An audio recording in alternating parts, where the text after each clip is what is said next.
Okay, we're live. Okay, thank you.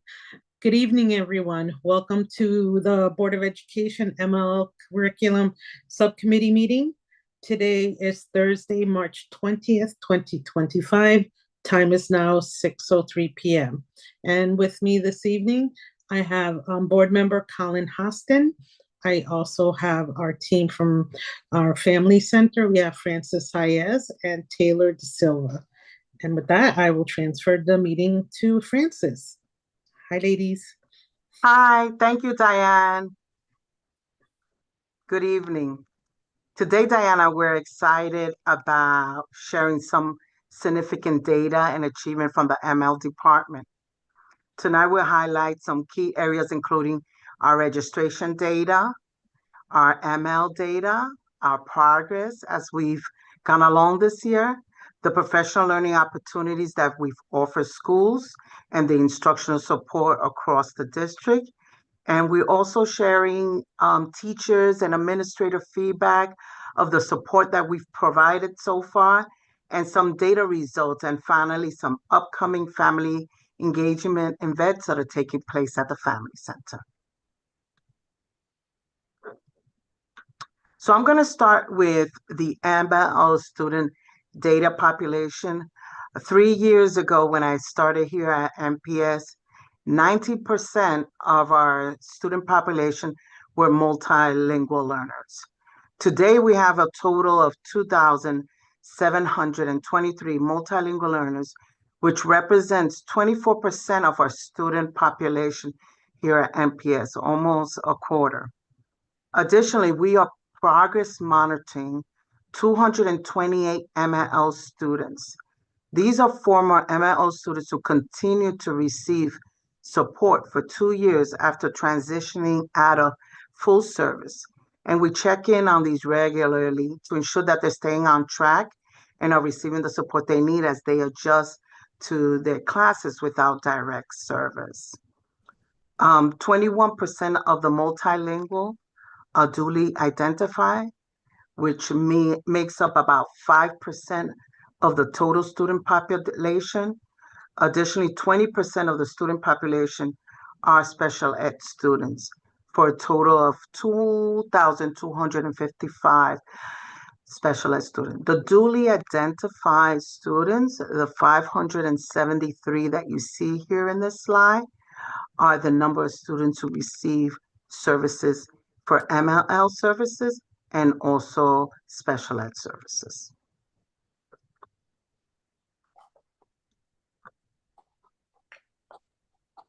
So I would like to share with you our current number of kindergarten students that we have registered for this school year and for next school year. So far for the 2025-2026 school year, we have had now about 355 kindergarten registrations for the next school year. So if you look at the number from this school year, we're about halfway there.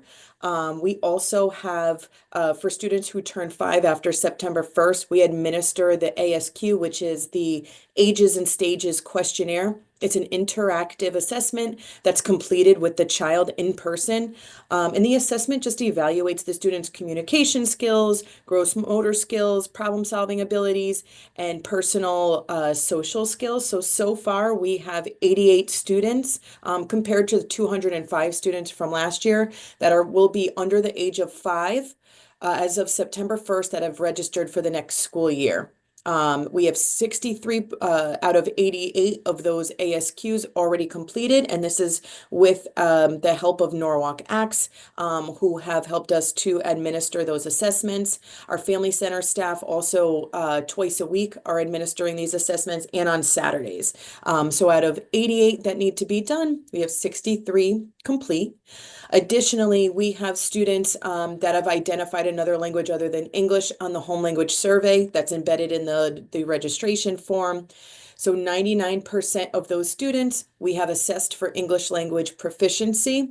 Out of the 99, 84 students have qualified for English language support students services. So 84 out of those 355 have already qualified for English as a second language support services in kindergarten.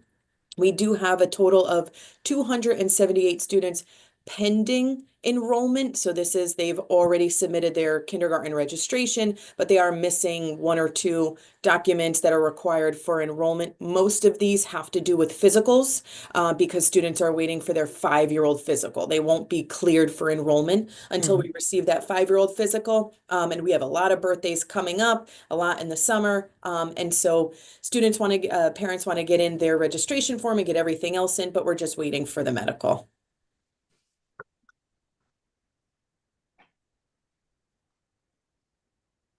Any questions about the data before we move on to ML professional learning opportunities? When or how is a child identified and moved out of the MLL services? So we give the families a survey to indicate the language that's utilized by the child and in the family. And based on those questions, if the language spoken is other than English, then we must assess. Once we assess the student, the student doesn't meet English proficiency, we identify the level that the child is in, and then we provide the services. So it's not only the questionnaire survey, it's also the assessment, but the questionnaire determines whether we need to assess or not. And then annually, they take that lost links every year and they have to meet exit criteria. And so a report is given for each student from DRC lost links, and a student must reach an overall score of 4 and a reading and writing score of at least a 4 or a 5 to exit English as a second language services. Thank you. And I think Francis is going to walk you through some MLL professional learning opportunities.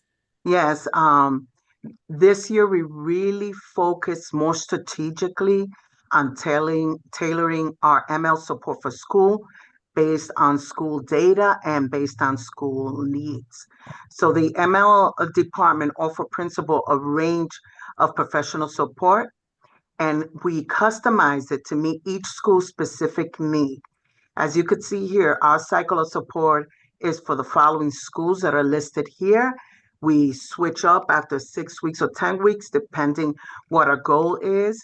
And the offerings have been to collaborate with the coaches, with the teachers, to plan professional development on Mondays, PD.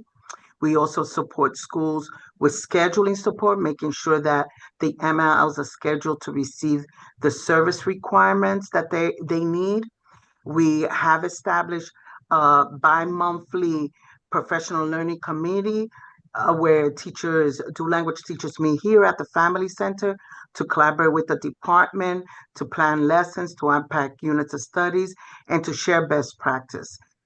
In addition to organizing and coordinator, where teachers do intra-visitations between schools so that they could also share their practice and grow professionally with each other. We support high school with ML graduation data and service requirement. We're going to talk a little bit about that work that we do. And we provided schools with an ML coach and a dual language consultant to support both ML teachers and dual language teachers. Taylor's going to talk a little bit about some of the specific works that we've done for specific schools.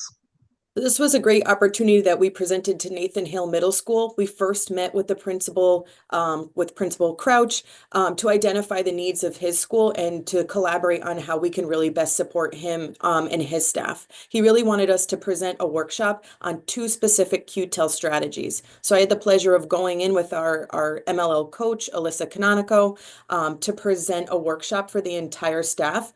We presented 2 QTEL tasks that could be used across different grade levels and subject areas. So this was a really great opportunity to present to the coaches and the teachers.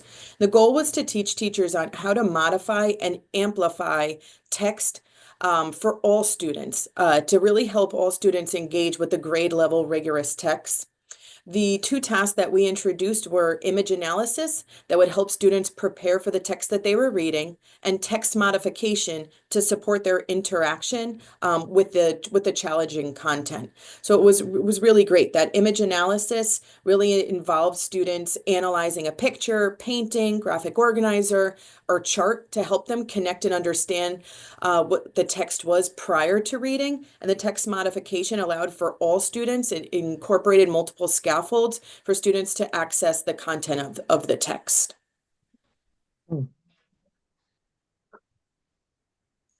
We also partnered with a few schools. Francis is going to speak more to the schools that we worked with, but we provided instructional support with schools with the highest number of MLLs. Over a 10-week period, we worked closely with these schools to analyze their loss links data. Each teacher took part in a deep dive. We administered pre-assessments where we looked at students that needed the most support, and we created action plans. And this was over a timeline of 10 weeks. Now, Francis is going to speak more about this. Thank you. So one of the things that we did as department was come together and strategize and look at the last links data from the previous year and looked at each individual student's data in terms of the four domains. What we did was we offered the schools with the highest number of multilingual learners and the ones that needed the most support to really push those students to meet proficiency. And those schools were Brookside, Fox Run, Kendall, Silvermine, South Norwalk, Tracy, and Nathan Hale. We supported in another way. One of the things that we did was my team and I put a plan of action together on how we're going to support those teachers and those schools, but we collaborated with the administration and their leads to put this plan together. So we did a timeline, and what we did was week 1 and 2, we did the initial data analysis of their school individual data and the students, and we prepare a plan where we look at the data and decide which group of students that we were going to target to support and create a pre-assessment for those students and administer it based on what they most needed support in, so that the week 3 through week 8, the teams with the department implemented instructional strategies on the data and look at students' writing piece and work, and on weekly basis did instructions to support the need and also continue to make plans on how best to support that student. In week 9 and 10, what we did was review the progress. We adjusted the strategies based on the data in preparation for the students to be successful for the upcoming last link assessment that we just administered in the month of January all the way to March. The most important thing that we did with this data was that we made sure that those strategies that we were implementing, that they were being implemented in the daily lesson plan and infuse them as the kids were being exposed to that unit of study. So it was really seamless, and we were still progress monitoring the results of our data collection.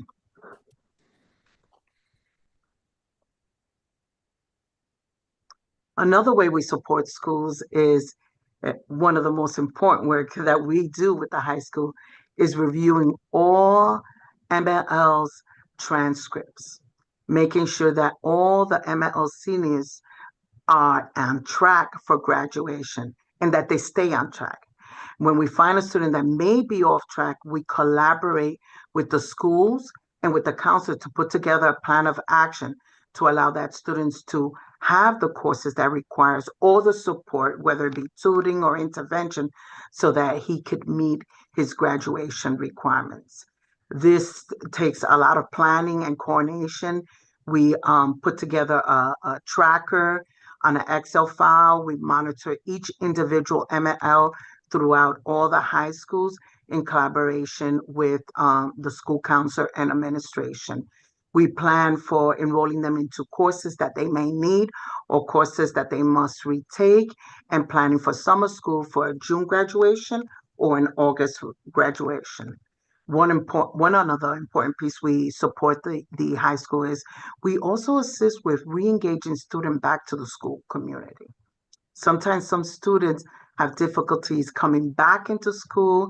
They have excessive absence, and we go and visit homes and talk to families about the different innovative ways that they can meet the graduation requirement.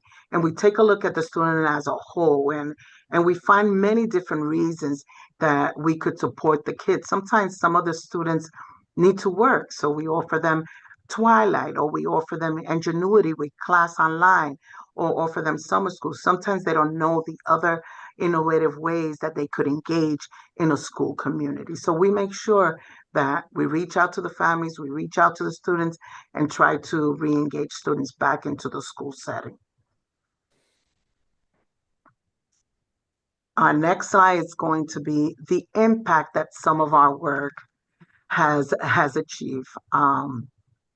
I like to share that the impact that we had on Lasleen's growth, because of the professional development that we've offered schools and the hard work of our teachers and administration, is a testament to the strong support that we receive from central office. As you see from the slide, we've had a notable increase of 5.6 in literacy growth for the 2023 and 2024 school year. 14 out of 21 schools exceeded the state average of 55.2 for oral growth PTA, demonstrating a strong performance. 10 schools surpassed the state average of 58.9 for literacy growth, and 8 schools outperformed the state in both oral and literacy growth. Each individual student is given a target, and the state looks at the percent of target they achieved to see if they're making growth. And that's what the PTAs indicates.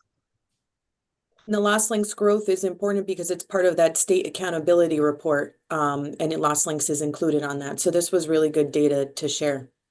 Mhm. Additionally, we have some professional learning feedback. I love this from Principal Esposito of Tracy Elementary School. One of the focus of one of the meetings was on Lost Links. She thought that we were extremely prepared. Her staff was very well engaged, and she even had staff members ask if we could come back into grade level meetings, those teacher team meetings, to really embed some of those QTEL tasks that were new to them. We also have a co-teaching feedback from a co-teaching PD at Jefferson, where 2/3 of their staff indicated a score of 5, that they had a better understanding of a co-teaching partnership. Silvermine, a better understanding of 4 modalities of language embedded into the classroom. So really great feedback from a few of our schools. We also have more feedback here from our schools. We have PD on ways to scaffold at Brookside. 80% of the teachers indicated that they learned multiple ways to provide scaffolds to all learners, all diverse learners who just need a little bit more support in the classroom to access grade level standards. And the professional learning that we offered on Lost Links at Silvermine, 80% of the teachers indicated they have a better understanding on how to support student growth. So a few of these data points and feedback just point out the great work that's going on within our department throughout 21 of our schools.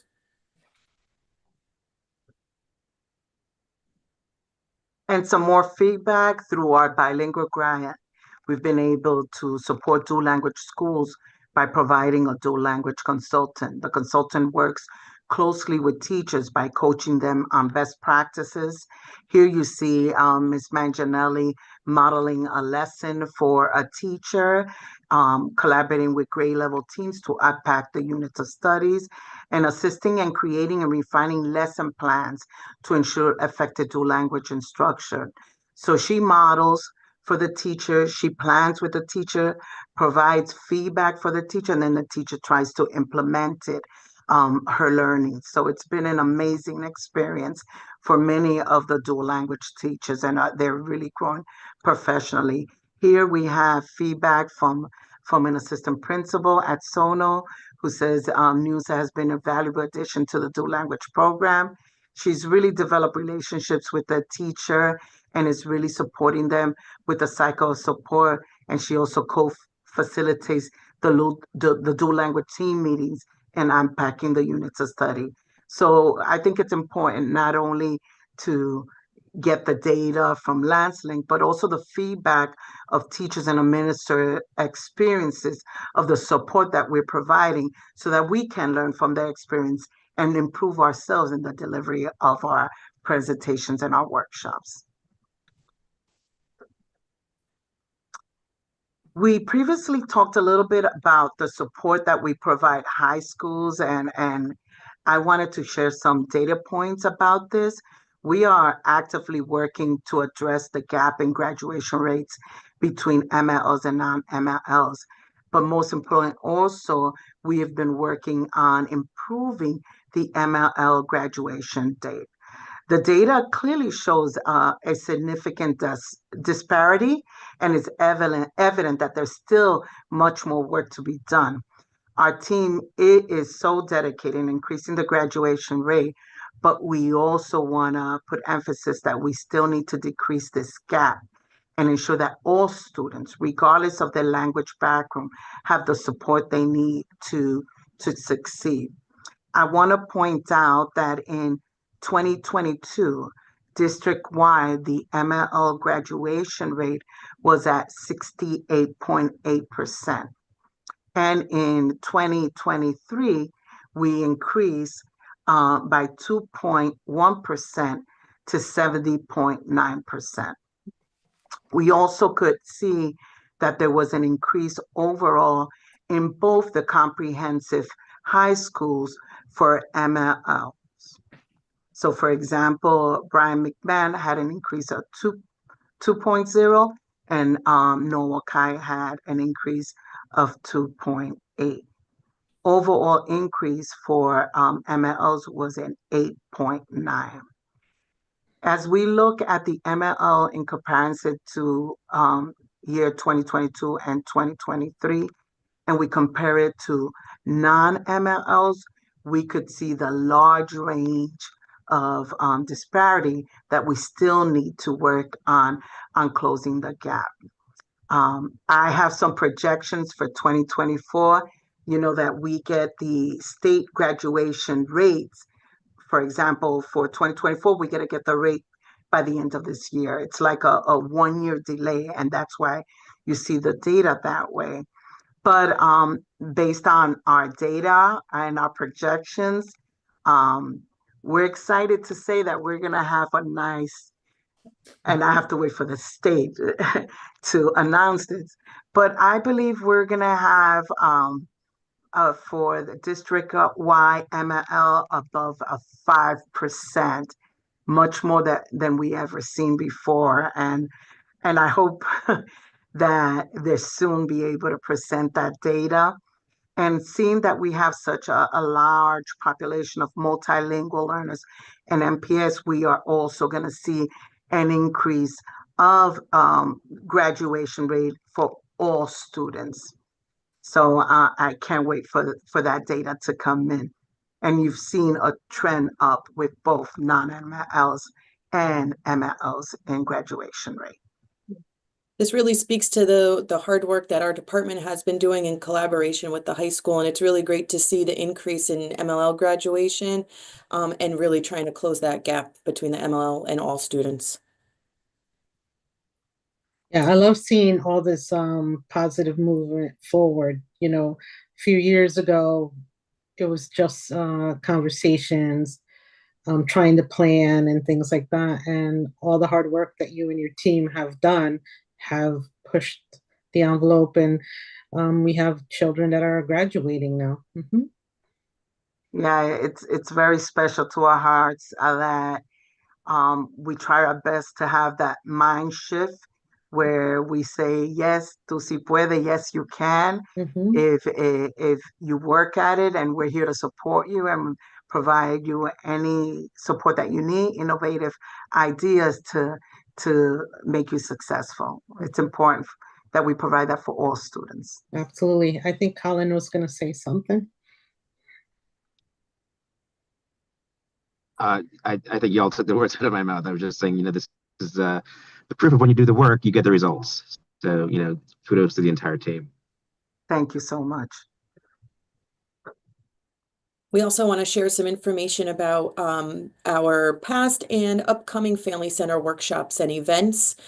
We were able to hold this free educational seminar with partnership with the community engagement, the Center for Immigrant Justice and Inclusion. We had Attorney Maciel come in to CGS. We had a great attendance in person, and we also had 88 families that attended this workshop virtually. Attorney Maciel gave a ton of information. She was able to present on recent changes in immigration law, so an update on all of the policies and what that means for our community. She gave a lot of great safety tips, practical steps that families can take just to make sure that they could safeguard their rights. And they really were able to plan. So what paperwork, what documentation they should have on hand should something happen within our community, and different legal options. At the end, families were able to anonymously submit questions or stand up and ask some questions to her. And so it was a really great opportunity to have the Center for Immigrant Justice and Inclusion with Attorney Maciel here in person at Norwalk being able to present.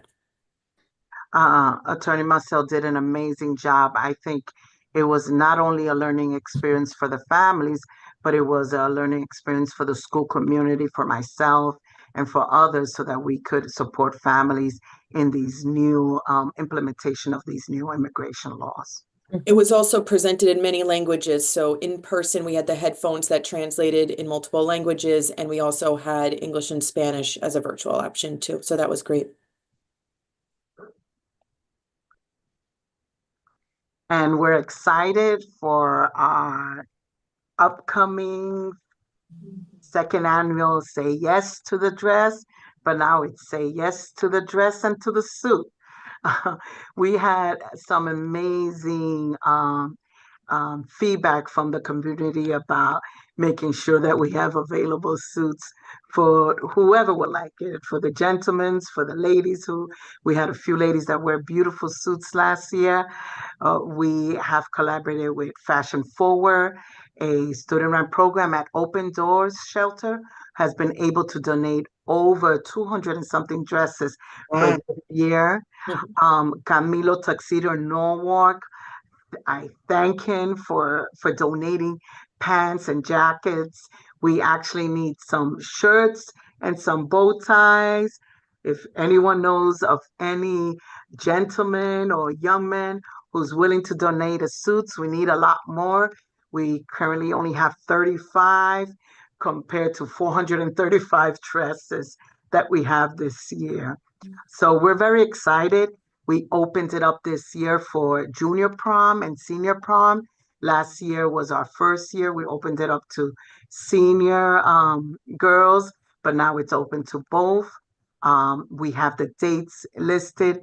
We're going to soon provide the opportunity for our scholars to register online for our appointments. So we're looking forward to our opening April 5th day, where we'll also be offering refreshments and live music. And we put out a sign up for volunteers to support us with Say Yes to the Prom Dress and Suit. And that's it for tonight. Any questions? No questions, but I keep forgetting to drop off my son's suit. I just need to put it in the car. So every time I come by, I can just drop it off. I'll appreciate that. But yes, we'll have to get the word out for shirts and bow ties and Yes. Colin, any questions? Colin, clean out your closet. Bring some suits over. Come on, Colin. I'm sure he has lots I'll of take a friends look. too.